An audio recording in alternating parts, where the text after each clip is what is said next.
మరి కాళేశ్వరం విఫల ప్రాజెక్ట్ అయితేనంటే నువ్వు మల్లన్న సాగర్కి నీళ్ళు ఎట్లా తీస్తావు, మల్లన్న సాగర్ నుంచి హైదరాబాద్ ఉస్మాన్ సాగర్ హిమాయత్ సాగర్కి నీళ్ళు ఎట్లా ఇస్తావు? Simple logic. ఇలా అదే కాళేశ్వరం నీళ్ళు గది అవుతున్నాయి కదా హైదరాబాద్ ప్రజలకు. మేము ఆనాడు చెప్తానంటే మీరు చులకన చేసి మాట్లాడుతుంది కదా. మళ్ళీ ఇలా మీరు మాట్లాడేది ఏంది? కాళేశ్వరం నీళ్ళని మల్లన్న సాగర్ ద్వారా ఉస్మాన్ సాగర్ హిమాయత్ సాగర్కి తీసుకురావాలని నిర్ణయానికి వస్తున్నారు కదా. అంటే మీరు కాళేశ్వరం మీద మాట్లాడింది ఇది ఒక్కటే దృష్టాంతం కాదు, 100 దృష్టాంతాలు ఉన్నాయి. మీరు మాట్లాడింది అవగాహన లేనిది, కేవలం రాజకీయ దుగ్ధతో గత ప్రభుత్వాన్ని బదనాం చేయడానికి మాట్లాడింది అనేటువంటిది అందరికీ తెలుసు. ఇక నిత్యం మాట్లాడుకుంటూ పోతున్నారు. కాబట్టి ఈరోజు కొంతకాలం కాళేశ్వరం, కొంతకాలం మరోటి, మధ్యలో సర్కస్లో జోకర్ లాగా బుద్ధి పుట్టినప్పుడల్లా ఈ ఫోన్ ట్యాపింగ్ అనేటువంటి దాన్ని తెర మీద తీసుకురావాలి. దీని మీద అధికారికంగా ఈరోజు వరకు ఏ మంత్రి కానీ ముఖ్యమంత్రి కానీ అధికారికంగా దీని మీద ఈరోజు వరకు ఒక ప్రకటన చేయలేదు. అధికారికంగా వివరాలతో. కానీ వాళ్ళు మాట్లాడకుండా లీకులు ఇచ్చి ఆ లీక్లను ప్రచారంలో పెట్టి లీకుల ద్వారానే ఫలానోళ్ళ పాత్ర ఉందని చెప్పేయడం, అది ఎక్కడ దాకా పోయిందంటే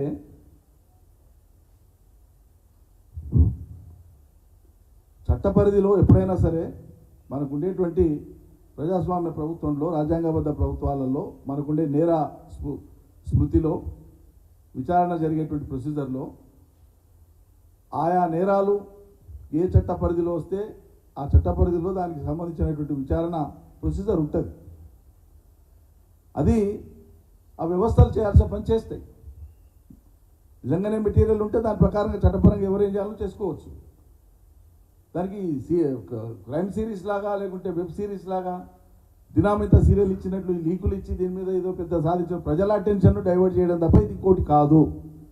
ప్రతి సందర్భంలో వాళ్ళ వైఫల్యాలు తెర మీదకి వస్తున్నప్పుడల్లా ఒక లీక్ ద్వారా దాని చుట్టే కథనాలల్లి దాని మీదనే చర్చ జరిగేటట్లు చేసి ప్రజల దృష్టి మరల్చేటువంటి ఒక గొప్ప ప్రయత్నం వాళ్ళు చేస్తున్నటువంటిది. కన్ఫెషన్ స్టేట్మెంట్స్ ఎప్పుడు కూడా ఎవరైనా సరే అభియోగాలు మోపబడిన వాళ్ళు లేదా అభియోగాల కారణంగా కస్టడీలో ఉండేటువంటి వాళ్ళు ఏదైనా స్టేట్మెంట్ ఇస్తే దాన్ని కన్ఫెషన్ స్టేట్మెంట్ అంటారు. లీగల్గా ఒప్పుకోలు అంటారు కన్ఫెషన్.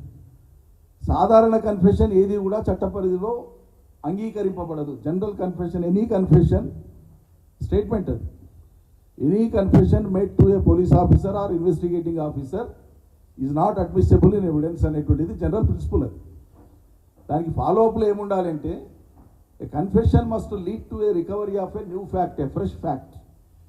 అది ఎవిడెన్స్ యాక్ట్ చెప్తుంది. వీళ్ళు చెప్పేది ఏంది? ఫోన్ ట్యాపింగ్ జరిగింది, సరే ఏ లెవెల్లో జరిగిందా జరగలేదా తర్వాత విషయం. జరిగితే ఏ లెవెల్లో జరిగింది, ఏ ఉత్తర్వుల ద్వారా జరిగింది, ఏ ఆర్డర్ల ద్వారా జరిగింది, ఏ నిబంధనల మేరకు జరిగింది, ఇవన్నీ కాలగమనంలో రుజువు కావాల్సిన అంశాలు. ఇవన్నీ కూడా ఈ అంశాలన్నీ కూడా విచారణలో తేలవలసిన అంశాలు, విచారణలో నిగ్గు తేలాల్సిన అంశాలని వాళ్ళే ఆరోపణ చేసి వాళ్ళే తీర్పులు ఇచ్చేస్తారా? కోర్టులు లేకుండానే, కోర్టులో మ్యాటర్ లేకుండానే అభియోగాలు మోపేది మీరే, విచారణ చేసేది మీరే, మీరే నిర్ధారిస్తారా ఎవరేం పాత్ర చేసిండ్రు? కోర్టులో కదా తేలవలసింది ఇవన్నీ. మరి కోర్టులో మ్యాటర్ పెండింగ్ ఉన్నప్పుడు, రిమాండ్ రిపోర్ట్ కోర్టుకు పోయినప్పుడు, కోర్టు కాగ్నిజెన్స్ తీసుకున్నప్పుడు దాన్ని సీరియల్ లాగా రోజువారీగా మీరు దాని మీద లీకులు ఇచ్చి దాని మీద వార్తలు నడపడం అనేటువంటిది ఇది కూడా చట్టపరంగా నేరమే. ఇది మిస్లీడింగ్ ది ఇన్వెస్టిగేషన్, లేదా ఇన్వెస్టిగేషన్ ఇన్ఫ్లుయెన్స్ చేయడం అవుతుంది. స్టేటే ఇన్ఫ్లుయెన్స్ చేయడం అవుతుంది. ఇన్వెస్టిగేషన్ నిష్పాక్షికంగా జరగాల్సినటువంటి విచారణను వీళ్ళు ఇన్ఫ్లుయెన్స్ చేసినట్లయితే. అందువల్ల వాళ్ళు రోజువారీగా చెప్తున్నటువంటి అంశాల్లోకి వెళ్ళి చెప్తున్నాను నేను, నా కవిత్వం కాదు.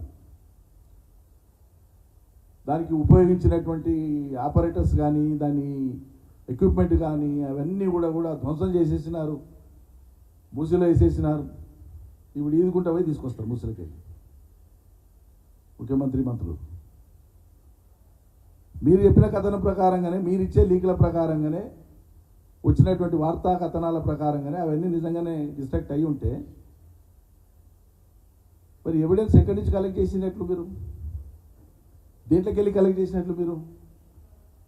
కస్టడీలో ఉన్నటువంటి ఒక మనిషి ఇచ్చినటువంటి వాంగ్మూలమే ఎవిడెన్స్ ఎట్లయితుంది? వాంగ్మూలమే ఎవిడెన్స్ కాదు. ఎప్పుడు వాంగ్మూలం should lead to A fresh fact, new fact.